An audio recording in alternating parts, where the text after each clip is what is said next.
I'm in our garage today because this is where we keep our camping equipment. Camping's something that Pam and I both really love doing, and of course we can't go camping at the moment. Of course, one of the most important things to take with you when you're camping is your bed, and that's what I want to show you today.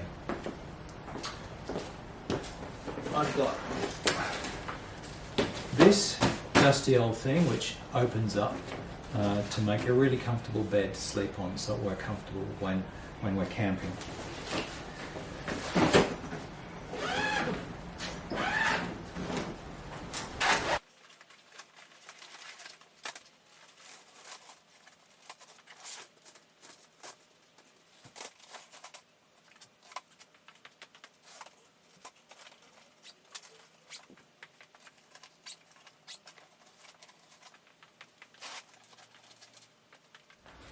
Now that I've put my stretcher together, the next thing I need is my sleeping bag.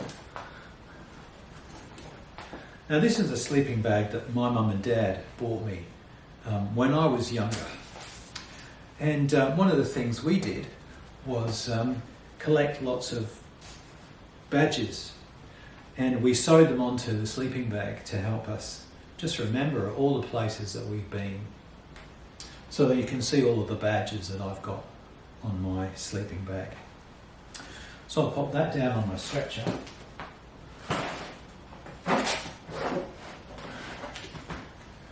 And then the last thing I need is my pillow.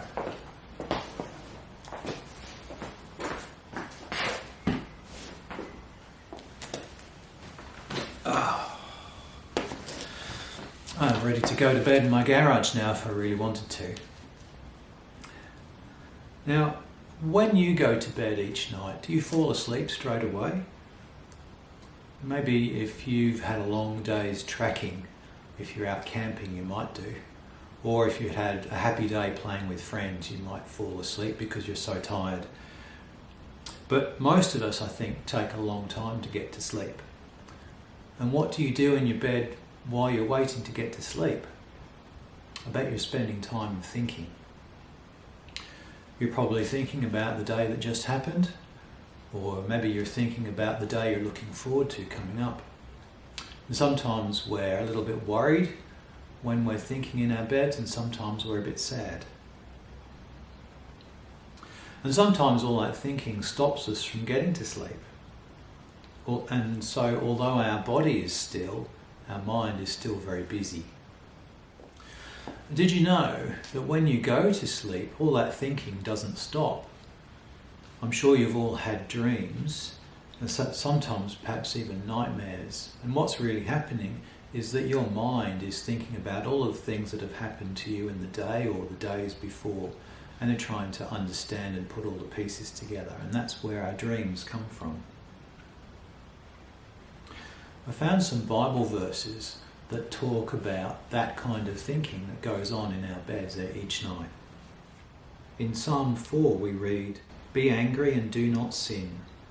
Meditate within your heart on your bed and be still."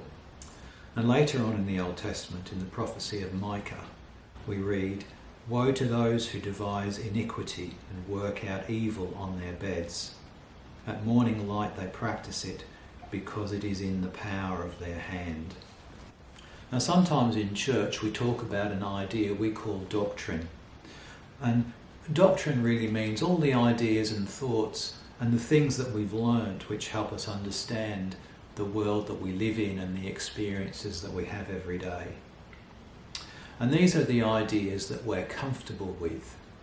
They're just like our bed, because the same way our body rests in our bed when we go to sleep at night, our mind rests on all of those ideas that it's comfortable with.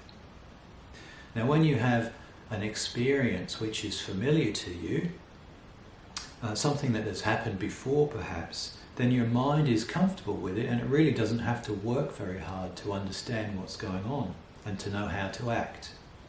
But when we have a new experience, something that's different than we've met before, when something unexpected happens, then we're not quite so comfortable, are we? We don't know how to behave. We don't know what's expected of us.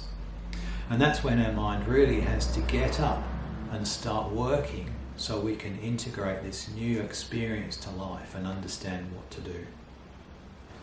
And now when you read about beds in the Bible, you'll understand exactly what they mean, because they're just like our own experience of our bed.